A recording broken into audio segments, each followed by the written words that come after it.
Amen. Amen. Est-ce que vous êtes dans la joie? Amen. Amen. Avant que nous puissions aller plus loin, j'aimerais vraiment pouvoir accueillir le pasteur Marius, qui puisse venir devant. Il va nous faire juste une petite présentation de ce que nous allons faire en partenariat avec eux au mois de mai. Il puisse juste un peu nous parler. Il fait partie de l'équipe pastorale de l'Arche. Je te laisse le dire. Amen. Bonjour.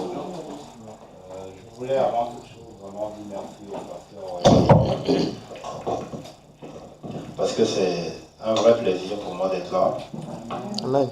Pourquoi? Parce que dans ce dernier carré du temps de la fin, la Bible nous parle dans le livre de Jérémie au chapitre 51 au verset 31 de ce que les courriers se rencontrent. Les courriers se rencontrent. Or, l'apôtre Paul nous dévoile quelque chose et nous explique que nous sommes en fait des lettres écrites par l'encre du Saint-Esprit. Ça voudrait dire que le Seigneur attend de nous que nous puissions nous croiser. Amen. Le Seigneur attend de nous que nous puissions nous rencontrer. Amen.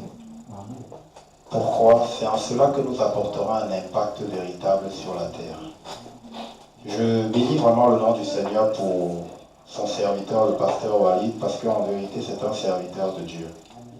Amen. Je suis devant vous aujourd'hui en qualité de leader de la communauté de l'Arche du Royaume, qui est une communauté à Strasbourg. Et par rapport à ce que le Seigneur a mis dans notre cœur ces dernières années, nous avons bâti une plateforme de collaboration. Parce que nous observons la chose suivante, c'est que l'Église, dans ces temps-ci, a besoin d'une reformation. Amen. L'Église a besoin d'être reformée. Regardons un peu l'âge moyen dans la salle. Nous nous rendons compte de ce que vous qui avez marché devant nous, vous avez fait un travail. Vous avez ouvert un chemin. Normalement, à pareille heure, cette salle devait être remplie de la gloire des jeunes. C'est eux qui devaient être le nouveau porte-étendard de l'Église. Mais l'Église a manqué à son devoir. En ce sens que l'Église a cantonné des gens à des activités qui ne produisaient pas la vie. Le Seigneur nous déclare que mes paroles sont esprit et vie. Amen. Nous renversons les raisonnements. Nous amenons toute pensée de Christ qui est captive dans les gens. Mais où est cette jeunesse-là? Qui est le fer de lance de la nation? Qui est l'espoir d'un pays? Où est la jeunesse? Parce que malheureusement, le flambeau n'a pas su être transmis. En ce sens, donc, comme je disais que les courriers se rencontrent, nous avons bâti une plateforme de collaboration pour la restauration de la puissance de l'Église. Nous sommes convaincus prophétiquement d'une chose. Dieu est en train de susciter une nouvelle génération. Amen. Le pasteur Walid en est un exemple. Dieu est en train de susciter une nouvelle génération de leaders qui doivent se lever. Parce que Dieu est en train de vouloir faire des choses nouvelles. C'est ainsi qu'au mois de mai, du 25 au 27 mai, nous organisons un sommet européen ayant pour thème une nouvelle génération pour pouvoir apporter un impact dans la nation. Susciter une nouvelle génération pour apporter un impact dans la nation. Et l'un de nos orateurs, parce que nous avons prié pour comprendre la pensée de Dieu, nous avons cherché la face de Dieu pour dire, mais Seigneur, qu'est-ce que tu veux faire? Il nous a mis à cœur de pouvoir donner une tribune à notre frère, le pasteur Walid. Donc il sera un des orateurs de ce sommet. Amen. Pourquoi? Parce qu'il va déverser une onction fraîche. Lui aussi. Amen. Vous recevez habituellement son onction. Peut-être vous vous accommodez de cela. C'est devenu peut-être quelque chose de normal. Mais c'est parce que les courriers se rencontrent que nous voyons la sagesse infiniment variée de Christ. C'est en cela que nous voyons que Christ a déversé quelque chose de particulier dans cet homme, de particulier dans tel autre homme. C'est en cela que nous apportons l'éloge de la différence et la puissance de Christ. Quand nous levons nos têtes, regarde, là, j'ai bien aimé quand le frère Didier a parlé. Quand nous sommes arrivés, nous avons eu du mal à nous garer. Parce que je crois qu'il y a un marché populaire aujourd'hui ou quelque chose de particulier, la marche. Et j'étais en train de réfléchir et je disais, Seigneur, pourquoi toutes ces personnes ne sont pas en train d'aller dans ta présence? Et pourquoi? Simplement parce qu'elles n'ont pas reçu le bon message. La Bible nous enseigne sur quelque chose. Dieu a mis en chaque être humain la pensée de l'éternité. Il y a une empreinte divine dans chacun de nous. Nous avons besoin de l'activer. Nous avons besoin de l'activer. Nous sommes dans un temps particulier. Quand on écoute l'esprit, nous sommes dans un temps particulier. Parce que quand le Seigneur doit revenir, il doit venir chercher une église glorieuse et forte. Amen. C'est pour ça qu'il ne vient pas encore. L'église n'est pas forte aujourd'hui. Nous sommes encore pour la plupart des bébés spirituels. Nous en sommes au lait. Depuis des millénaires, comment vous pouvez m'expliquer que 12 personnes ont pu impacter toute l'humanité et qu'aujourd'hui nos églises soient remplies et que nous ne produisions qu'une seule chose, la mort? Il y a un problème. Il y a un problème. Nous sommes convaincus d'une chose. Du 25 au 27 mai, vous savez, quand la Bible nous parle de ce qui s'est passé lorsqu'il y a eu l'effusion du Saint-Esprit dans les disciples, la Bible nous dit, eux, ils étaient dans la chambre haute. On est bien d'accord. Mais dans le même temps, à Jérusalem, il se passait quelque chose. Il y avait comme un symposium de plusieurs serviteurs de Dieu qui étaient venus de différents endroits. C'est pour ça qu'on nous dit, ils parlaient des langues différentes. Parce qu'il y avait plusieurs nations qui étaient représentées. Il y avait plusieurs communautés qui étaient représentées. C'est ça que nous voulons manifester. Amen. C'est pour ça que chacun d'entre vous est engagé le 25 au 27 pour venir avec d'autres personnes. Ne ramenez pas avec vous seulement celui qui connaît déjà Christ. Non. Parce que Dieu veut faire quelque chose de particulier. N'oubliez pas quelque chose, quand on comprend spirituellement ce qui se passe, nous avons à Strasbourg comment ils appellent ça, le palais européen, le Parlement européen. C'est là où on prend les décisions babyloniennes contre nos vies. C'est là où l'orientation est faite pour prélever nos impôts. Moi, je suis expert comptable. Au quotidien, nous finançons sans le savoir le fonctionnement de l'économie de la Belgique et de différents pays. Mais est-ce qu'on nous a demandé notre avis? Nous devons écouter de Dieu pour apporter la sagesse de Dieu sur la terre. Amen. Amen. Ce n'est pas un simple, ne venez pas comme étant un simple rendez-vous. Ce n'est pas un rendez-vous. C'est un lieu où Dieu veut faire quelque chose. Et c'est avec la posture de nos cœurs que Dieu va faire cette chose. Je suis frappé par le test là. L'homme regarde à ce qui frappe les yeux, mais le Seigneur regarde au cœur. Amen. Dieu regarde nos cœurs. Comment viendrons-nous le 25 au 27? Est-ce qu'on viendra en malade? Est-ce qu'on viendra parce que nous disons, Seigneur, nous voulons voir ta gloire. Nous voulons être remplis de toi afin de pouvoir apporter des choses nouvelles là où nous sommes. Vous savez, tout le monde n'est pas appelé à être pasteur. C'est une grâce particulière. Mais tout le monde est appelé à être une lettre écrite de Christ. Amen. Où que vous soyez dans ce que vous faites, vous êtes une lettre de Christ. Vous êtes une lumière qui est allumée pour éclairer. Il ne s'agit pas simplement de dire aux gens, Jésus t'aime. Mais c'est qu'ils lisent en vous l'amour de Jésus. Amen. Qu'ils lisent en vous la lumière de Christ. Sinon, après, on est tous inexcusables. Je suis frappé de voir mes mamies qui sont là. Elles sont plus assidues que moi-même. Pourquoi? Parce qu'en fait, elles mènent le bon combat. Ça doit être notre emprunt, ça doit être notre cri, ça doit être notre souffle. Nous devons aspirer à ces choses. Donc chacun d'entre vous qui est ici présent, vous n'êtes pas là par hasard, vous êtes un messager qui doit porter un message pour le 25 au 27, c'est à Strasbourg. Vous êtes tous conviés, vous tous qui êtes là, et vous êtes conviés à convier d'autres personnes, afin que tous ensemble, nous puissions apporter quelque chose de nouveau en ce temps où Dieu est en train de susciter une nouvelle génération. Je bénis véritablement le Seigneur, je te remercie, Pasteur Walid, pour le temps que tu nous accordes. Nous sommes en train de bâtir une collaboration où nous aurons des temps de prière ensemble. Nous allons porter des sujets devant le trône de grâce ensemble.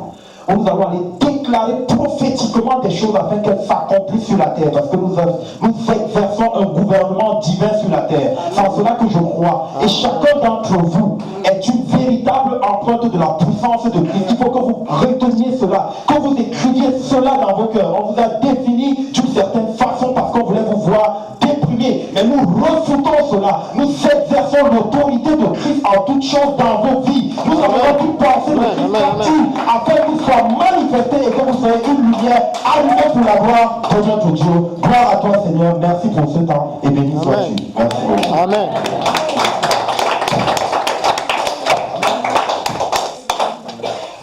Nous puissions pour un instant nous lever ensemble et prier pour ces instants, pour ces temps qu'il y aura au mois de mai, et que Dieu puisse manifester sa gloire. Prions tous ensemble. Et nous pour un instant.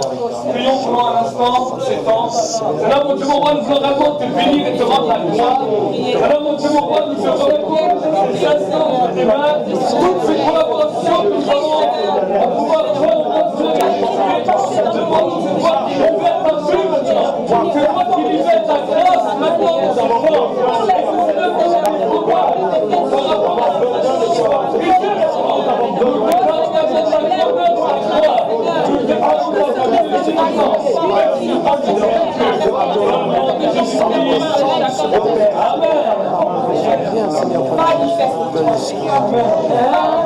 Amen, amen, amen.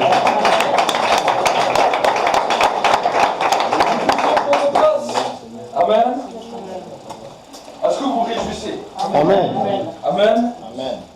Il y a des temps, il y a des saisons, j'avais dit au début d'année, pour ceux qui avaient entendu, alors que j'étais en train de chercher la pensée de Dieu par rapport à cette année. Vous savez, chaque année, il y a quelque chose de spécial par rapport à ce que Dieu veut faire. Et chaque année, Dieu nous a donné d'autres directions. Au début, en 2012, nous avons commencé à travailler avec les vidéos. Ensuite, on a travaillé sur ceci, sur cela. On a travaillé sur différents projets. Et au début de cette année, le Saint-Esprit m'a parlé clairement. Il m'a dit 2017 va être un changement total pour tous ceux et celles qui sont prêts à voir ce changement. Amen. Vous savez, quand vous regardez à travers la Bible, vous voyez que le peuple d'Israël, quand il a été libéré de la puissance de l'Égypte, il est allé dans le désert. Mais pendant un temps, le peuple était en train de tourner dans le désert. Pourquoi? Parce que le désert n'était pas une malédiction, mais le désert était un tremplin dans lequel le peuple de Dieu devait apprendre à adorer l'Éternel. Et le Seigneur a parlé à Moïse, il a dit, tu vas amener ce peuple dans le désert afin qu'il puisse apprendre à m'adorer. Mais je veux vous dire qu'à un moment donné, alors qu'ils étaient dans le désert,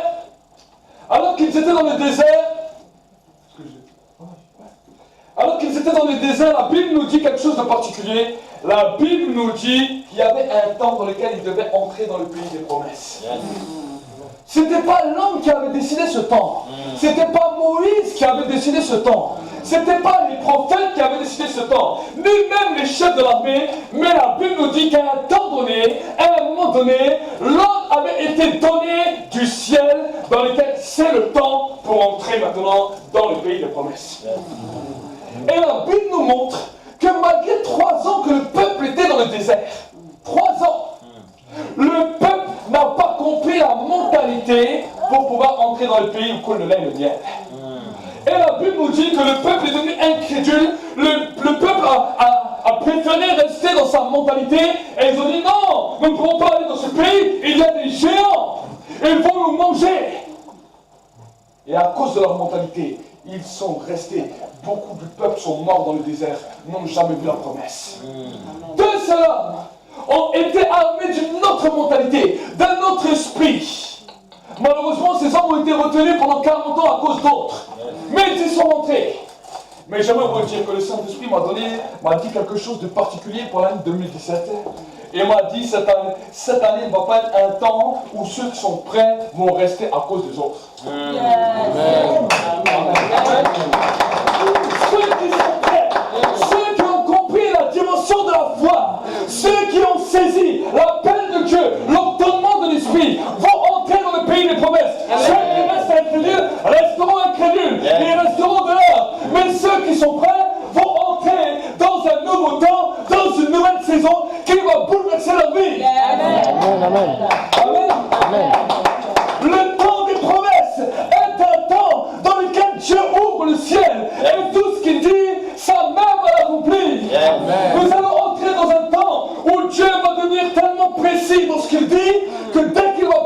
sa main va l'accomplir. Amen. Amen. Nous étions des fois dans des temps où Dieu prévenait le peuple, où Dieu demandait le peuple de se préparer à entrer dans le temps. Mais nous avons vu des générations qui nous ont précédés, qui malheureusement ont loupé le coche. Est-ce que vous suivez? Amen. Le désert est bien. Pourquoi? Parce que le désert, nos habits ne s'usent pas. Nos habits spirituels ne s'usent pas. On n'a pas besoin de se changer. On a simplement ce qu'on a besoin, mais on n'a jamais rien de plus. Amen. Ça, c'est le désert. Beaucoup de chrétiens étaient comme ça. Dès qu'ils avaient besoin de quelque chose, Dieu leur donnait seulement ce qu'ils avaient besoin. Leur habit spirituel ne changeait pas. Ils restaient les mêmes, et ils marchaient et ils tournent en rond, et ils refont les mêmes choses, année après année, mois après mois. Ça, c'est le désert.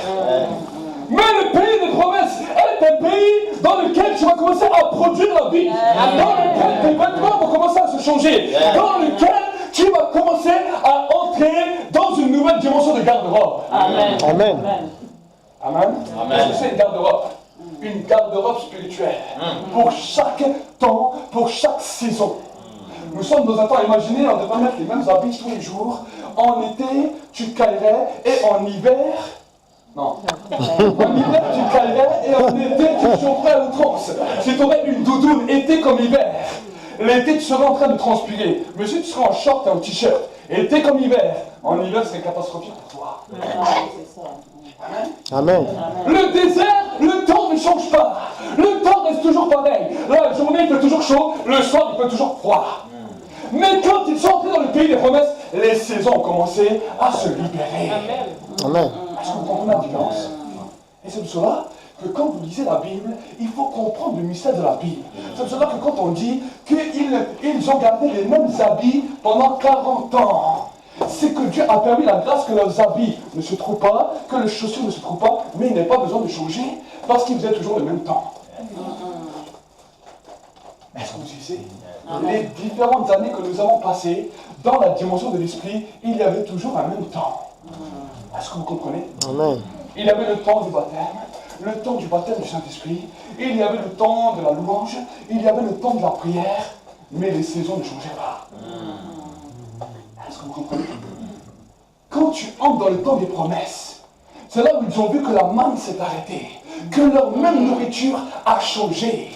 La manne qu'ils mangeaient était bonne, elle avait le goût du miel, elle avait le goût d'un beau gâteau. Et ça leur fait du bien dans le désert. Mais dans le pays des promesses, ils ont commencé à goûter la crème. Ils ont commencé à goûter des mets délicieux.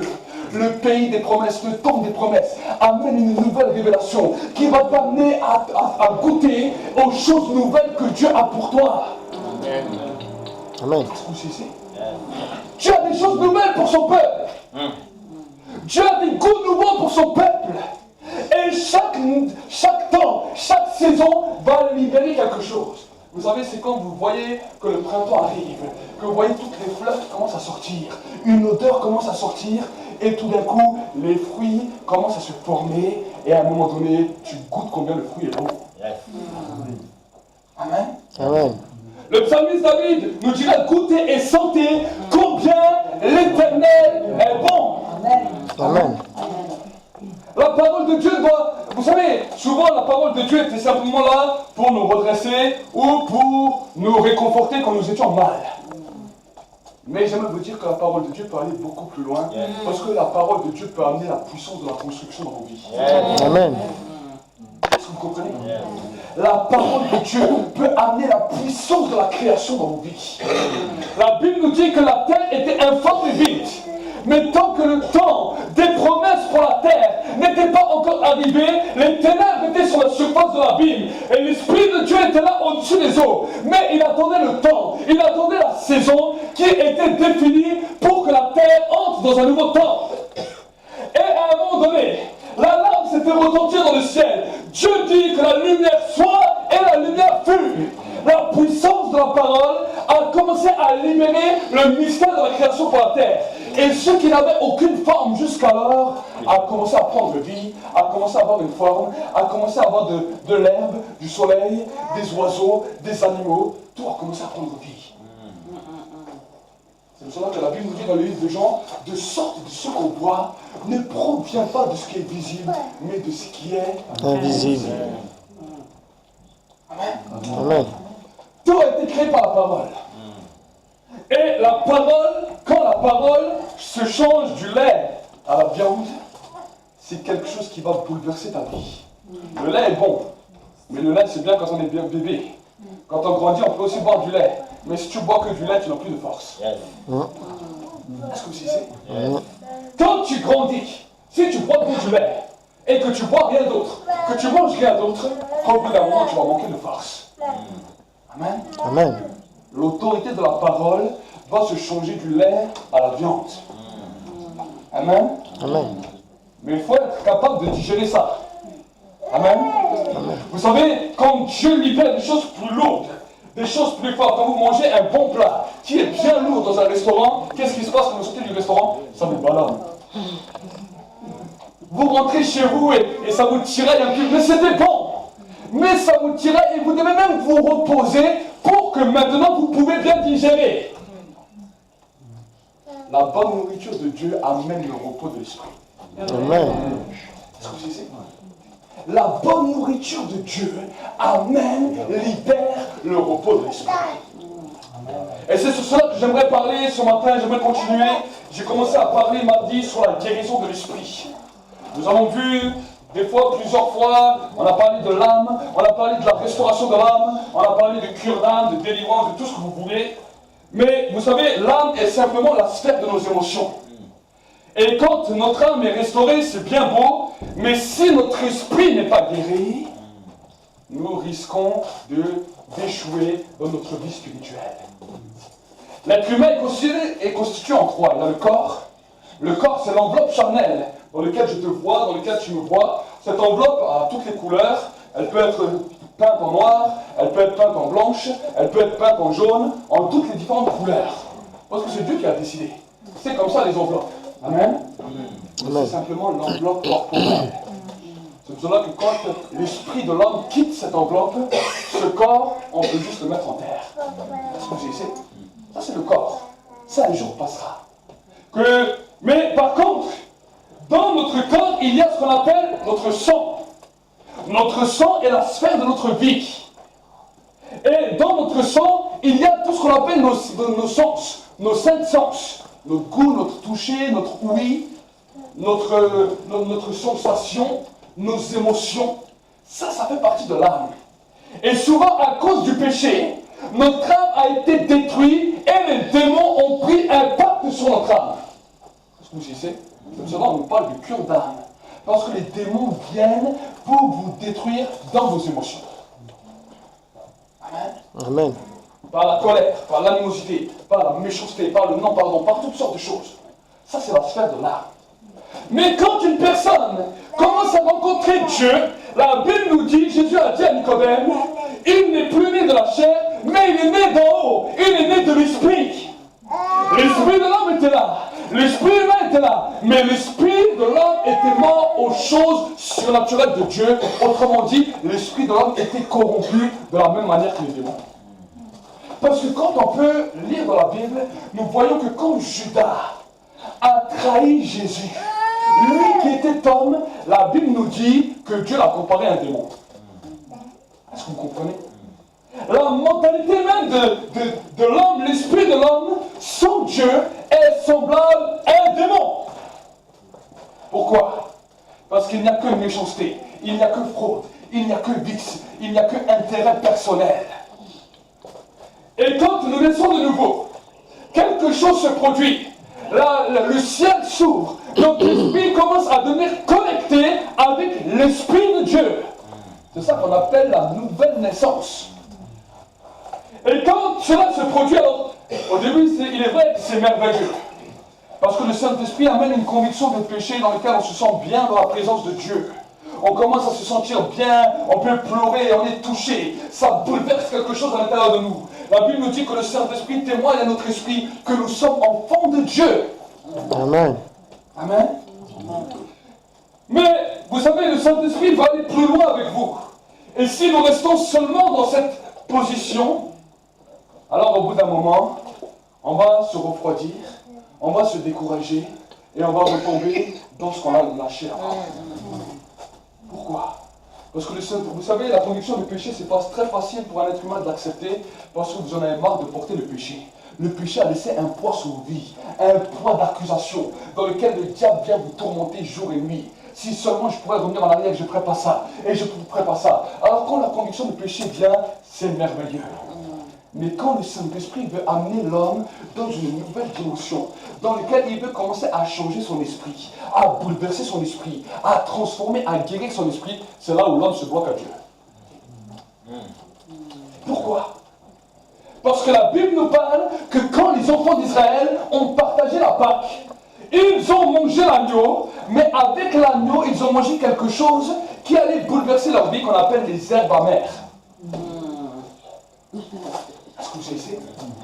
Et quand ils commençaient à goûter ces herbes amères, ils disaient, mais la viande est tellement bonne, mais quand je mélange ça aux herbes, cela me donne un arrière-goût et j'ai envie de m'arrêter. Et alors que l'ordre était donné à Moïse, qu'il devait manger tout l'agneau et que rien n'allait rester.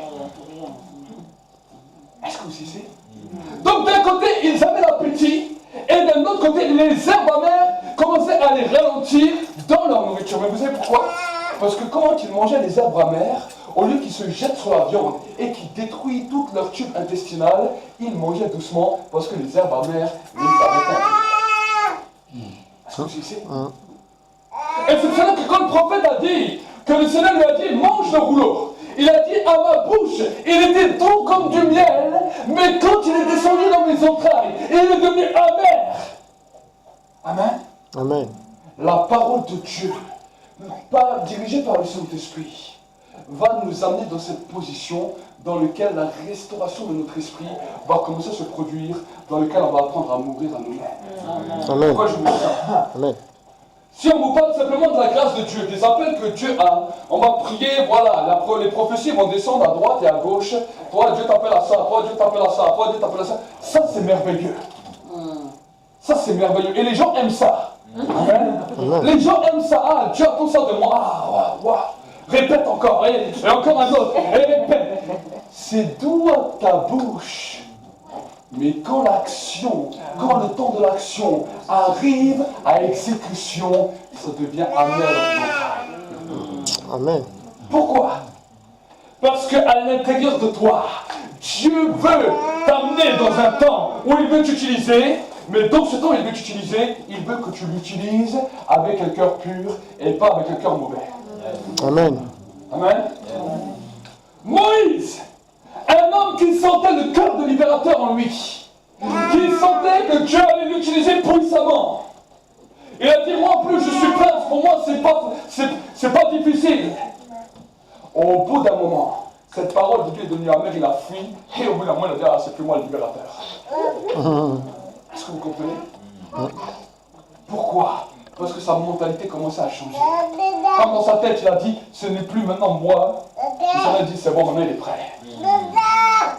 Le Seigneur veut nous presser pour que nous puissions apprendre à mourir à nous-mêmes.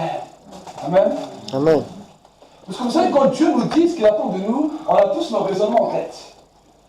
Dieu te dit, tu as un grand ministère, tu as un appel à ceci, tu as un appel à cela. Il y a toutes sortes de choses qui se passent dans ma tête. Dieu, il remarque quand même qui je suis. Les gens, ils vont quand même regarder qui je suis. Les gens, ils vont quand même savoir qui je suis.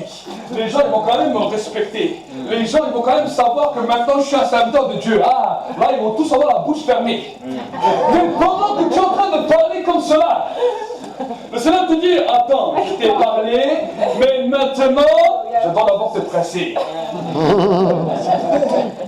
Amen. Amen. Je vais te presser. Pour que quand cette mentalité qui est en train de détruire ta vie sera détruite de toi, tu seras un bon instrument dans mes mains. Amen. Amen. Vous savez, au début, quand je me suis converti, j'avais aussi ce combat, je connais ça. Quand je me suis converti au début, on me disait des prophéties sur moi, et je dis, Seigneur, super. Alors, vous savez, moi un jour, j'étais dans le bus, et je commençais un peu à prêcher aux gens, et tout d'un coup, il me venait une pensée. Je me suis dit, mais avant, je savais bien séduire les filles. Alors, pourquoi pas utiliser cette séduction pour parler aux gens, les gens vont être contents. Je l'ai pensé. Et tout d'un coup, le Saint-Esprit m'a repris. Il m'a dit, j'aimerais te dire une chose. Si je t'appelle à prêcher ma parole, c'est pas pour avoir un raisonnement comme ça. Alors j'ai refusé cela. Et je dis, Seigneur, c'est pour ça que j'aime pas vous flatter. Amen. Amen. J'aime pas venir avec une parole de séduction simplement pour vous flatter, vous endormir, parce que Dieu m'a dit, on ne marche pas avec l'évangile et la séduction. Amen. Amen. L'évangile, nous sommes les gardiens de la vérité. Amen. Et parce que nous sommes les gardiens de la vérité, mon but à moi en tant que serviteur de Dieu, c'est de vous dire la vérité. Amen. Que ça vous plaise ou que ça ne vous plaise pas. Amen. Amen. Si ça ne te plaît pas, va voir ton père. Amen. Amen. Amen. Amen. Mais mon but à moi, c'est de vous dire la vérité. Comme ça, le jour où vous arrivez devant Dieu, si Dieu dit, mais pourquoi tu n'as pas fait ça? Ah, tu sais, le pasteur ne m'a pas dit, ah bon, alors il va m'appeler. Il va me dire, est-ce que tu lui as dit? Je lui dis, bien sûr, regarde. Je lui ai dit, il n'a pas voulu entendre. Amen. Amen. Vous comprenez? C'est ça. Et j'ai continué. Alors, ça, quand c'est parti de ma tête, quand Dieu a commencé à me presser, alors je dis, ah, bon, c'est pas grave. Mais je serai un serviteur de Dieu, les gens vont quand même voir que Dieu fait quelque chose avec moi, les gens vont me respecter, les gens vont faire ça et ça. Et j'ai commencé le ministère, et à un moment, Dieu a commencé à me presser. Jusqu'au jour où j'ai dit à Dieu, c'est vrai Seigneur, peu importe, j'ai dit, peu importe ce que les gens pensent de moi, je veux te servir, pas pour te servir à cause des gens, mais je veux te servir pour qui tu es. Amen. C'est là où ma mentalité a commencé à changer. Que je prêche à une personne, à 10 ou à 10 000, pour moi maintenant je regarde même plus ce que les gens pensent, mais je regarde ce que Dieu pense. Amen. Amen. Amen. Amen. Ça m'a mis des années. Et Dieu m'a pressé. Et Dieu m'a pressé. Et Dieu a commencé à faire quelque chose dans mon esprit. Jusqu'à ce que je comprenne quelle est la pensée et la direction de Dieu. Et Dieu va plus loin des fois. Quand des fois des choses réussissent dans ta vie, il te demande d'arrêter ça. Amen. Amen. Amen. Vous savez, au début de ma conversion, j'étais un évangéliste dans la rue, j'allais prêcher du matin au soir. Je commençais à 6h le matin, 6-7h, je rentrais à minuit. Je sillonnais les rues, je prêchais. Dans la ville où je me trouvais, j'étais un des seuls qui faisait ça. Et des fois j'étais fatigué, mais je persévérais. Et j'aimais, des fois je me trouvais 10, 15, 20 musulmans en face de moi. Je leur prêchais l'évangile. Et j'étais tout seul, je prêchais. Et un jour, c'était en 2004-2005, la voix du Seigneur me dit, et j'étais heureux, je ne demandais pas à aller prêcher dans une église, moi j'étais heureux dans la rue, j'allais prêcher dans la rue. Amen. La rue était mon église. Mais un jour, alors que j'étais dans ce temps, Dieu m'a dit, maintenant tu laisses. Il y aura un temps où il y aura des centaines de jeunes qui iront prêcher dans les rues. Tu as fait quelque chose, mais un jour, maintenant, si tu acceptes de renoncer à ça, tu verras que bientôt il y aura des dizaines, des centaines de jeunes qui vont commencer à prêcher dans les rues. Amen. Amen. Amen. Je dis, nous voyons beaucoup de jeunes qui vont sillonner les rues, qui vont prêcher les rues, qui vont prêcher dans les métros, qui vont prêcher dans divers endroits. Pourquoi? Parce que c'est le temps de Dieu. Amen. Amen. Et dans ce temps, alors que je fais ça, Dieu m'appelle d'abord un ministère de responsable. Alors je suis devenu responsable dans l'église. Et là, l'église commence à aller bien, on commence à ouvrir des groupes de prière un peu partout. Et là, à un moment donné, alors qu'au début ça fonctionnait très bien, après Dieu a lui-même commencé à me presser pour que je commence un ministère à zéro. Amen. Amen. Et là, vous savez, au début, l'obéissance de Dieu est facile. Mais en fonction de l'évolution, plus que tu avances, plus que l'obéissance à Dieu devient difficile. Alors au début, c'était facile. Et quand les premiers conflits ont commencé à venir, quand les premières choses ont commencé à venir, alors moi je disais toujours, je suis toujours vaillant. Je suis toujours vaillant. J'ai été vaillant comme ça jusqu'en 2015. Où en 2015, des serviteurs m'avaient démonté. Où là, j'étais prêt même, j'étais même arrivé à un point où je disais à ma femme, je ne sais même pas si j'ai un appel, je ne sais même plus si je suis un prédicateur, je crois que Dieu s'est trompé sur toute la ligne. Et j'étais même prêt à faire une vidéo et à dire aux gens, excusez-moi, je me suis trompé. Et mon épouse ne comprenait pas. Elle me dit, mais qu'est-ce qui se passe? Ça fait des années, je le vois. Elle commence à ne plus rien comprendre. Mais vous savez, c'est quand je suis parvenu à ce niveau-là, où à l'intérieur de moi, il n'y avait même plus d'intérêt, ni pour le ministère, ni pour rien, que Dieu me parle, elle me dit, maintenant, je vais te donner ton onction à toi. Amen. Maintenant, je vais faire de toi un père. Tu as commencé à me parler nouveau. Je venais des fois ici aux réunions, alors que l'église a commencé à reprendre. Je venais des fois ici aux réunions, je prêchais. Pour ma part, je me disais, c'est les pires messages que j'ai jamais prêchés de ma vie. À la fin, les gens venaient chez moi me dire, ah, pasteur, c'était le meilleur des messages que j'ai entendu. Alors je dis, soit il me flatte, mais je ne sais pas. Quand des fois, je prenais tout mon cœur à faire plein de beaux messages, les gens me disent, ah, ce message ne me plaît pas. Là, je viens, je fais le message le plus bas de gamme que je pense pour moi, et tout d'un coup, les gens me disent, je suis béni par ton message. Amen. Amen. C'est là où j'ai commencé à comprendre, à découvrir que quand Dieu a commencé à briser quelque chose dans mon esprit, quand je suis devenu mort à moi-même, mort à ma propre mentalité dans mon esprit, l'esprit de Dieu a commencé à agir. Amen. Amen. Amen. Amen. Et c'est là où ensuite, après, on a même commencé à Kems de réunion. En moins d'un an, on se trouvait blindé dans un appartement. Et quand ça marche, Dieu me dit arrête.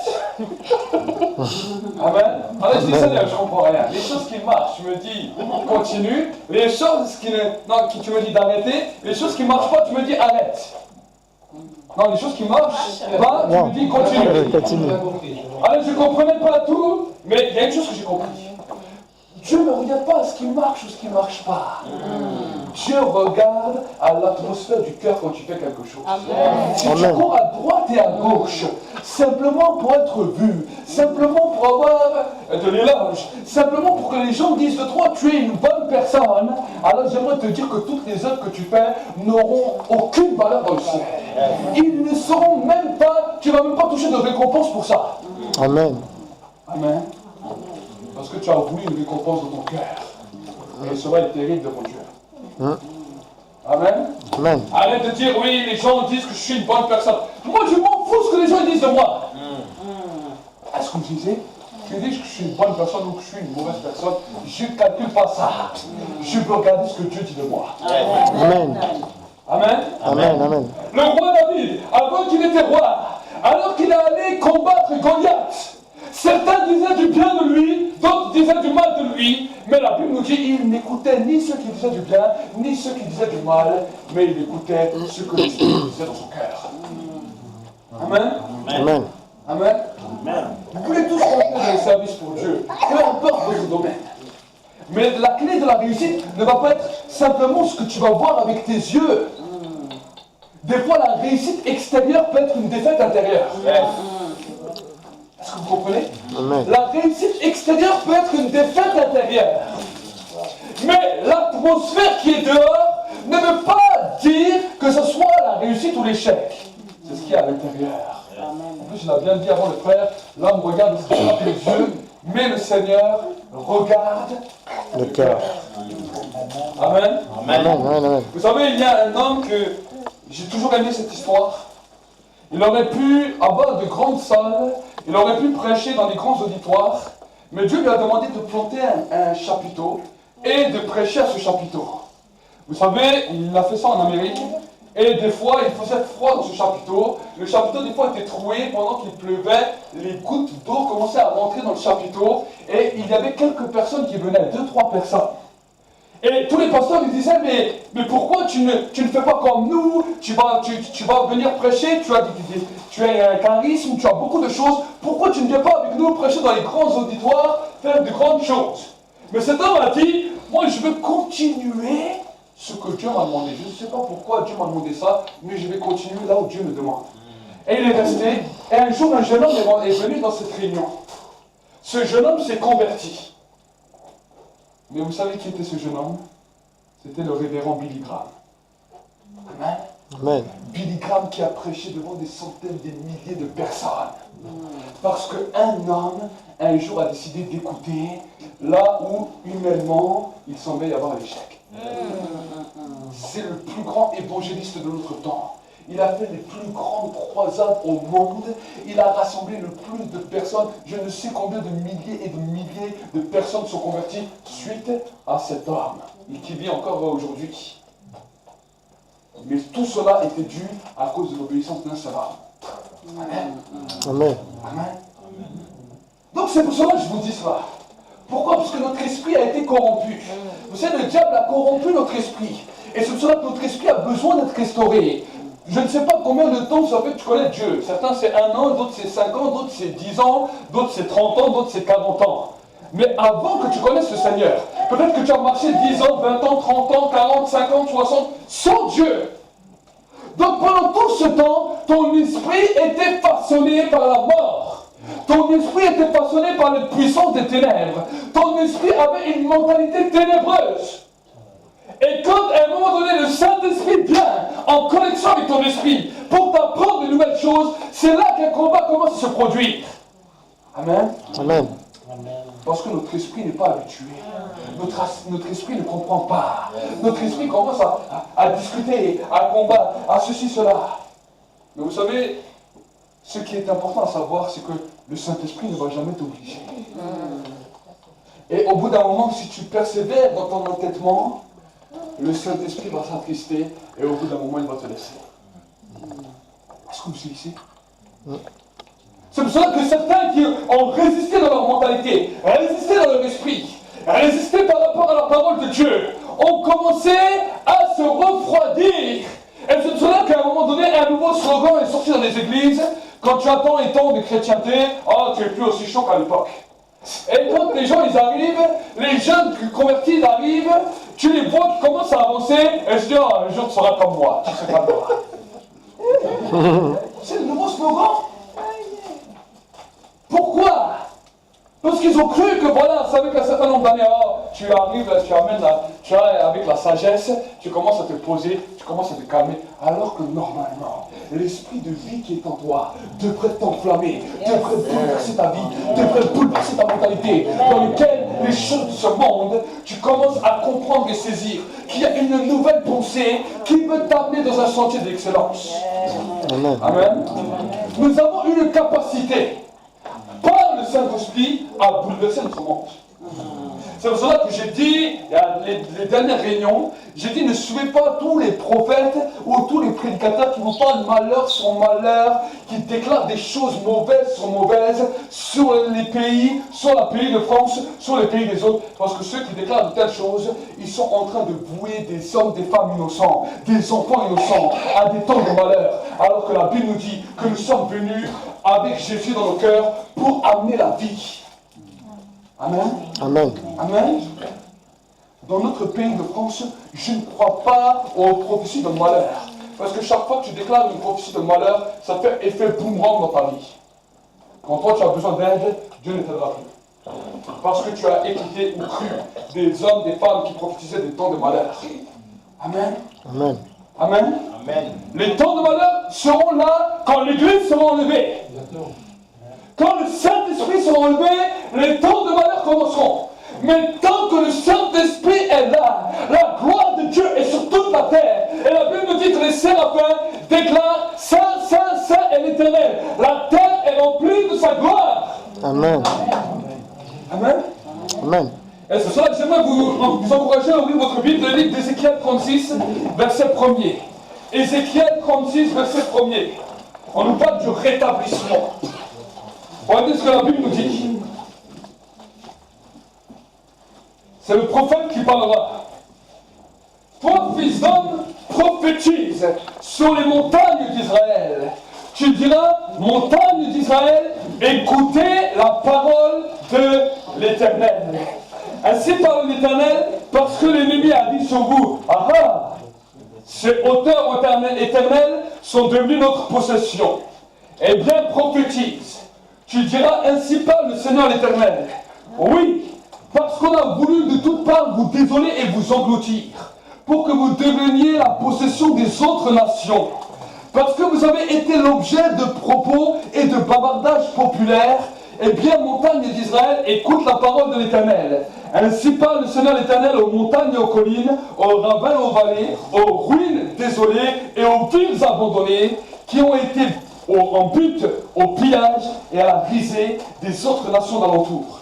Eh bien, ainsi parle le Seigneur l'Éternel, oui, dans le feu de ma jalousie, je parle contre les autres nations et contre les hommes tout entiers qui se sont donné mon pays en possession avec toute la joie de leur cœur et le mépris de leur âme afin d'en piller les pâturages. Eh bien, prophétise au sujet du territoire d'Israël. Tu diras aux montagnes et aux collines, aux ravins et aux vallées, ainsi parle le Seigneur l'Éternel, me voici qui parle dans ma jalousie et dans ma fureur, parce que vous êtes chargés d'opprobre par les nations.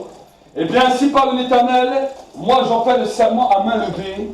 Oui, ce sont toutes les nations qui vous entourent qui seront chargées elles-mêmes de leur opprobre. Et vous, montagnes d'Israël, vous produirez votre ramure et vous porterez votre fruit pour mon peuple d'Israël, car ces choses sont près d'arriver. Me voici maintenant avec vous, et je me tournerai vers vous, et vous serez cultivés et ensemencés. Je multiplierai sur vous les êtres humains, la maison d'Israël tout entière, les villes seront habitées, et l'on rebâtira sur les ruines. Je multiplierai sur vous hommes et bêtes, et ils multiplieront et seront féconds. Je vous peuplerai comme à vos origines, et je vous ferai plus de bien que dans le passé, et vous reconnaîtrez que je suis l'Éternel. Je marcherai sur vous, les êtres humains, mon peuple Israël, et ils te posséderont. Tu seras leur héritage, et tu ne continueras plus à les priver d'enfants. Amen. Amen. Amen. Le prophète nous parle d'un rétablissement. Pourquoi? Parce qu'à un moment donné, le peuple d'Israël avait été opprimé, avait été le sujet de la risée des nations, avait été un sujet d'opprobre dans lequel les nations utilisaient la bénédiction qui revenait à Israël pour pouvoir s'enrichir, pour pouvoir prospérer. Ils utilisaient cette grâce pour pouvoir eux-mêmes faire des choses. Mais il y avait un temps où le prophète Ézéchiel a vu dans l'esprit que ce temps allait être arrêté, ce temps allait être fini, parce que Dieu allait mettre un nouveau temps dans lequel un rétablissement des choses de l'origine allait commencer à se manifester au sein du peuple de Dieu. Je vais vous dire que de la même manière, l'Église a été opprimée pendant des années. L'Église a été victime de persécutions. L'Église a été victime de toutes sortes de choses. Elle est devenue des fois la risée des nations. Les nations ont commencé à se moquer de cela. Les puissances des ténèbres ont commencé à opprimer le peuple de Dieu. Mais j'aimerais vous dire que le Saint-Esprit a un nouvel ordre, un temps de changement, un temps de restauration, un temps de bénédiction et un temps de multiplication qui se produit dans l'esprit de l'Église. Amen. Amen. Regardez, quand on nous parle de cela, regardez ce que la Bible nous dit. Ainsi parle le Seigneur l'Éternel aux montagnes et aux collines, aux ravins et aux vallées, aux ruines désolées et aux villes abandonnées, dans les versets 4. Vous savez, des fois dans nos vies, il y a des montagnes, il y a des collines. Dans notre esprit, il y a des montagnes, il y a des collines, il y a des ravins, il y a des vallées. Et il y a aussi des ruines, des mauvaises perceptions de voir les choses. Vous savez, la société a voulu nous montrer des images corrompues. Des images corrompues peut-être de la réussite, des images corrompues de la famille, des images corrompues des papas, des images corrompues des mamans, des images corrompues d'enfants. Aujourd'hui, avec le système hollywoodien, avec tous les films, toutes les choses qu'on peut nous balancer à la télévision, il y a toutes sortes de choses qui viennent pour essayer de nous instruire, mais malheureusement, ça pervertit notre esprit. Notre esprit est disloqué.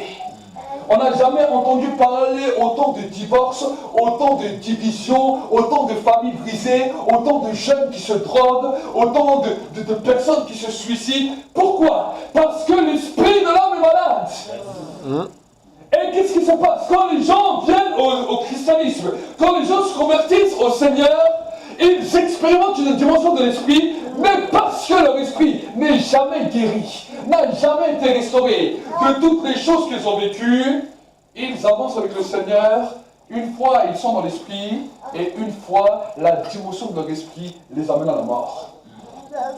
Amen. Amen. C'est pour cela que nous avons besoin d'être restaurés, non seulement dans le corps, non seulement dans notre âme, mais premièrement dans l'esprit. Amen.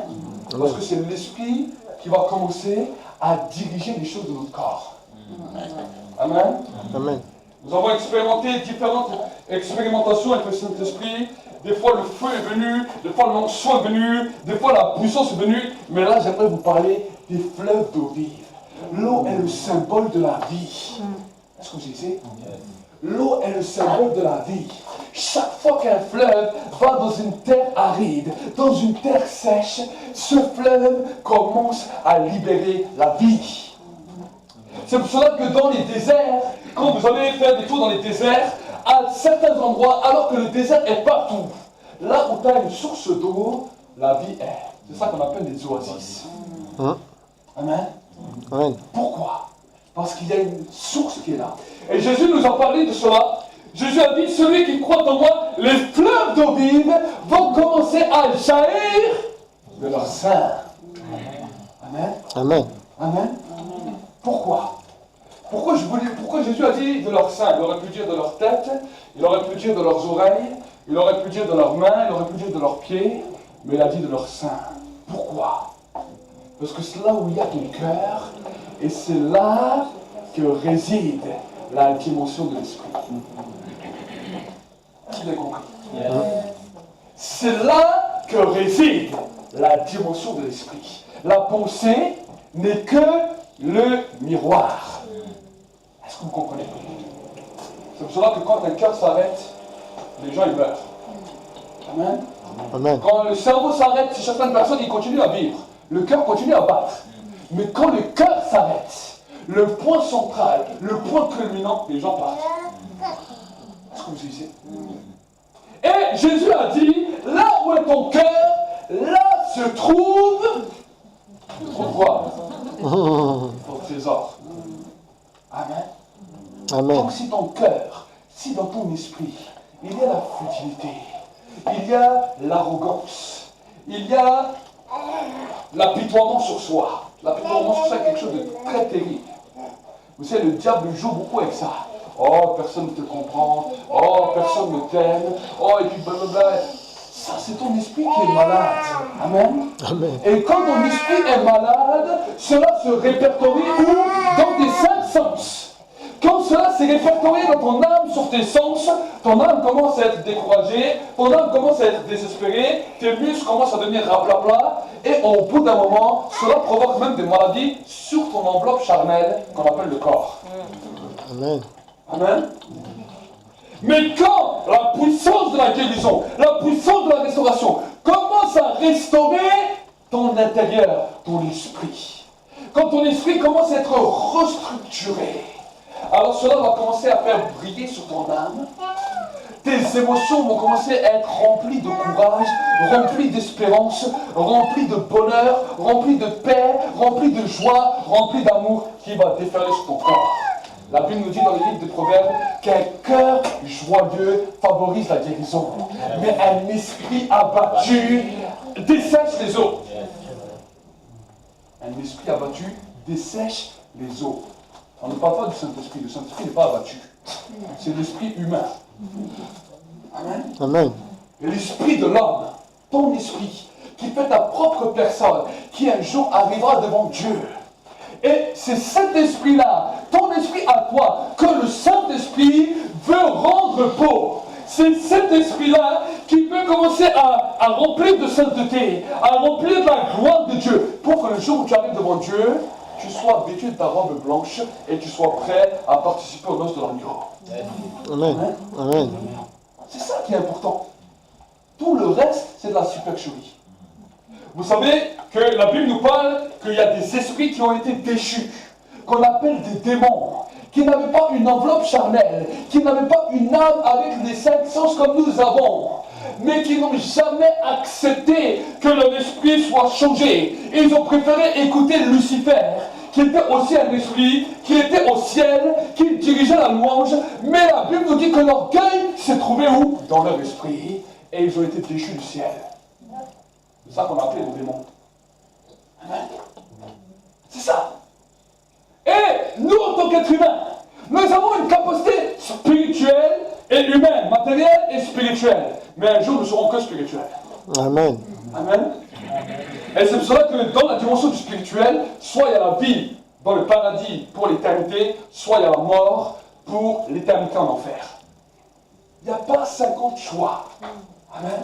Amen. Et les esprits mauvais vont toujours essayer de te détourner du but de l'esprit, du but d'une restauration dans ton esprit, pour t'amener dans les désirs de la chair, dans la convoitise de l'âme, dans la convoitise des émotions, dans la convoitise de tout ce qui est attrait à cette vie, pour te faire oublier que tu es éternel. C'est pour cela que les gens, le matin, ils se lèvent, ils se brossent les dents comme tous les jours, ils vont manger leur petit déjeuner comme tous les jours, et ils vont faire toutes les choses comme tous les jours, mais ils ne se disent pas, est-ce que ce jour sera le dernier? Amen. Est-ce que vous comprenez? Amen. La Bible nous dit que la restauration de l'esprit amène l'homme à comprendre dans le livre des Proverbes que Dieu a destiné, il a dit avant le frère, que Dieu a mis une part de sa grâce dans chacun des êtres humains. Et c'est à cause de cette grâce que les êtres humains sont en recherche de savoir ce qui va se passer le jour où ils quittent cette terre. La Bible nous dit qu'un esprit totalement restauré, Christ en nous, c'est l'espérance. L'espérance de quoi?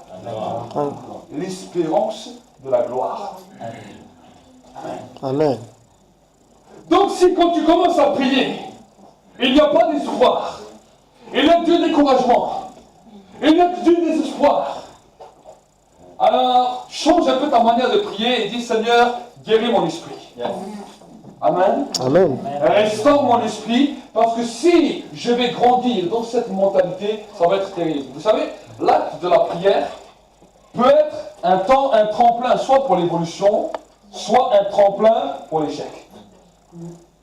La prière des Israélites était des lamentations qui a amené des jugements de Dieu contre la vie, dans lesquels plusieurs ont péri.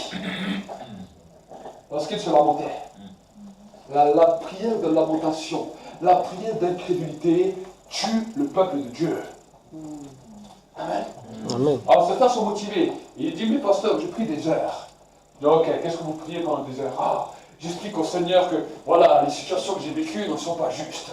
Et voilà, les gens étaient méchants avec moi. Les gens n'ont pas compris. Et j'ai pleuré devant lui et j'ai versé des larmes. Je vous ai expliqué quoi la semaine dernière? C'est pas toutes les larmes que tu verses qui ont de l'impact. Dieu peut utiliser vos larmes pour bouleverser des gens, mais Satan peut utiliser vos larmes pour vous amener la haine et la rancœur contre d'autres. Maîtrise bien tes larmes. Elle dit, mes larmes couleront pour les perdus, mes larmes couleront pour ceux qui se perdent, mais mes larmes ne couleront pas pour simplement faire vengeance à moi-même, parce que les gens n'ont pas compris, parce que les gens n'ont pas aimé, parce que je suis découragé, parce que je suis désespéré. Je refuse de vivre et d'être dirigé par mon âme, mais j'accepte la dimension de l'esprit, que la Bible nous dit, Christ en nous, c'est l'espérance de la gloire. Demain que je vais me lever, aujourd'hui ma journée était peut-être catastrophique, mais demain matin, à peine je pose mon pied par terre, l'espérance de la gloire va amener le changement. Et je veux dire avec John, je sais que mon Rédempteur est vivant et qu'il se lèvera toujours le dernier. Et ceux qui se sont levés ne sont pas mon Rédempteur. Alors je ne regarde pas sur eux, mais je regarde sur le dernier. Amen. Amen. Amen. Cela va te coûter. Cela va te coûter. Cela va te coûter tout. Mais j'aimerais te dire, si le grain ne tombe en terre et ne meurt, il ne peut produire du fruit. Amen. Amen. Amen. Amen. Si la dimension de ton esprit n'arrive pas à mourir au passé, la vie nouvelle ne peut pas produire du fruit dans ta vie. Les soucis et les problèmes sont semblables au plaisir. Ça étouffe la parole et ça la rend infructueuse. Regardez, lisez dans le livre de la semence. Amen. Amen. Amen. Mais par contre, quand on parle de mort à soi, c'est ça.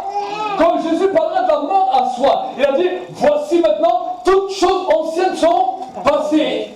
Maintenant, toutes choses deviennent nouvelles. Une nouvelle capacité capacité nous a été donnée pour que nous puissions saisir, capter et libérer les choses invisibles dans le visible. La foi est la ferme assurance des choses qu'on espère, une démonstration de celles qu'on ne voit pas. Mais si tu n'espères rien, comment la foi peut te libérer? Certains m'ont dit, ah mais pasteur, moi je demande rien, je ne demande pas beaucoup à Dieu, juste que j'ai mon bien-être, que les gens autour de moi sont bien, et que Dieu pourvoit chaque fois mes besoins. C'est ça une espérance. C'est ça un grand projet. Alors que le Saint-Esprit a mis en nous la dimension du royaume de Dieu, l'expansion du royaume de Dieu, la révolution du royaume de Dieu, quelque chose qui allait bouleverser ma vie, la vie de mes amis, la vie de ma famille, la vie de nos pays, la vie de ma nation, jusqu'aux extrémités de la terre. Amen. Yes. C'est ça. Amen. Mais ça, on a du mal à comprendre. Ah, mais moi je suis petit, qu'est-ce que je peux faire dans cette masse de monstres? Au milieu de 7 milliards, qu'est-ce que je peux faire? Ne te dis pas qu'est-ce que tu peux faire, mais dis Seigneur, celui qui est en moi est plus grand et plus puissant que celui qui est dans le monde. C'est là où ton esprit a besoin d'être guéri. C'est là où ton esprit a besoin d'être restauré. C'est là où ton esprit a besoin d'être transformé. Amen. Amen. Si quelqu'un ne t'a pas dit bonjour, ne te dis pas, ah, qu'est-ce que je peux faire? Pourquoi il ne m'a pas dit bonjour? Pas le voir, dis-lui bonjour toi. Amen. Amen. Amen. Si lui n'a pas fait ce que toi tu attendais, fais pour lui ce que toi tu attendais qu'il fasse pour toi. Parce que Jésus a dit, fais aux autres ce que tu aimerais quand tu Face. Il nous parle de la dimension spirituelle. Vous savez, Jésus a dit beaucoup de choses, mais si on essaie de comprendre ça dans la chair, si on essaie de comprendre ça dans notre âme, c'est terrible, impossible. Amen. Amen. Amen. Mais quand notre esprit commence à être guéri, quand notre esprit commence à recevoir une restauration du Saint-Esprit, on commence à comprendre, on commence à saisir. La Bible nous dit qu'à un moment Jésus a pris ses disciples, et vous savez, les disciples ils avaient du mal à comprendre. Jésus a dit quoi? La Bible nous dit, il leur a ouvert l'esprit. Amen. Amen. Il leur a ouvert l'esprit. Et quand il leur a ouvert l'esprit, une compréhension est venue. Et la dimension du royaume de Dieu a commencé à saisir leur vie. Ça ne se fait pas en un jour, ça ne se fait pas en 2 jours, mais chaque jour suffit sa peine, parce que chaque jour Dieu veut instaurer dans ta vie une dimension du royaume. Amen. Amen. Donc nous allons prier maintenant. Nous allons prier. Et pendant ce temps où on va prier, j'aimerais te demander de faire une analyse dans ta vie. Pas là où tu as souffert, laisse ça de côté pour le moment. Regarde quelle est la mentalité qui domine ta vie. Et si tu es là dans ce temps et tu dis, Seigneur, moi j'ai besoin que mon esprit soit guéri. Moi j'ai besoin d'être restauré dans mon esprit. J'ai besoin que les ruines qui étaient là soient rebâties. J'ai besoin que quelque chose de nouveau commence à se produire. Alors lève-toi à ta place là où tu es. Lève-toi à ta place. Lève-toi à ta place.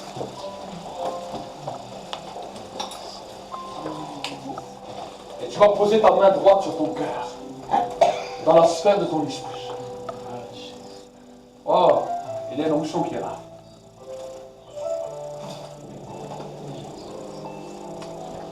Ferme les yeux là où tu es. Et dis avec moi, Saint-Esprit. Saint-Esprit, Touche mon esprit. touche mon esprit, Restaure mon esprit. restaure mon esprit. Merci pour toutes les restaurations de mon âme. Merci Saint-Esprit. Mais aujourd'hui, je veux que mon esprit soit restauré. Je ne veux plus vivre comme je vivais.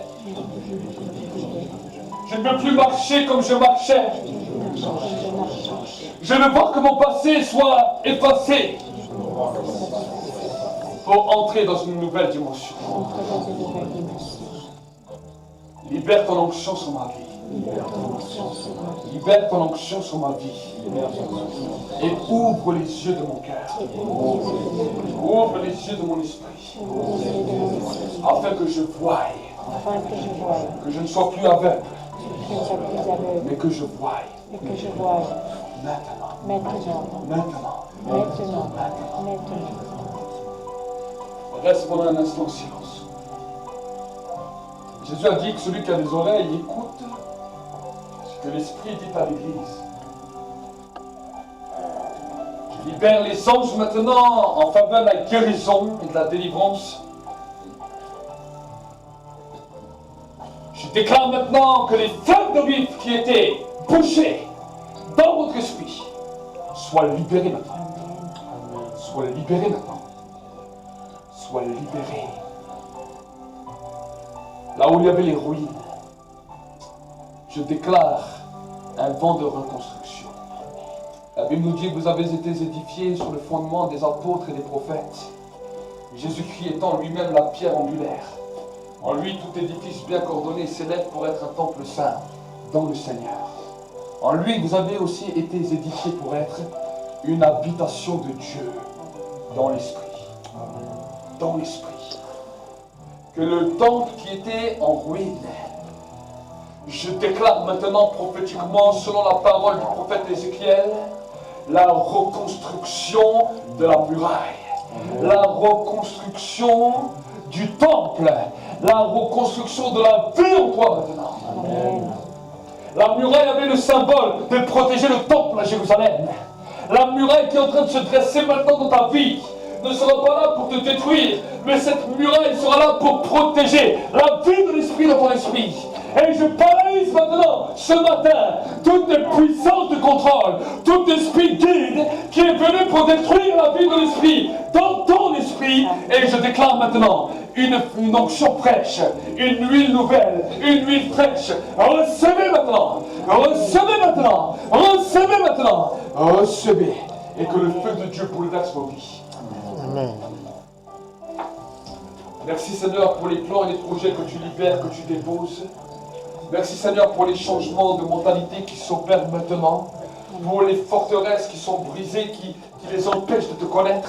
Seigneur, peut-être les idoles qu'ils avaient dans leur cœur, dans lesquelles ils s'étaient fait un Dieu sur mesure. Je détruis maintenant et j'anéantis la puissance de ces idoles. Et je déclare maintenant que la puissance de la vérité libère maintenant l'esprit de mes frères et mes sœurs. Pour la gloire de Dieu le Père. Je les bénis et je déclare ta bénédiction au nom de Jésus.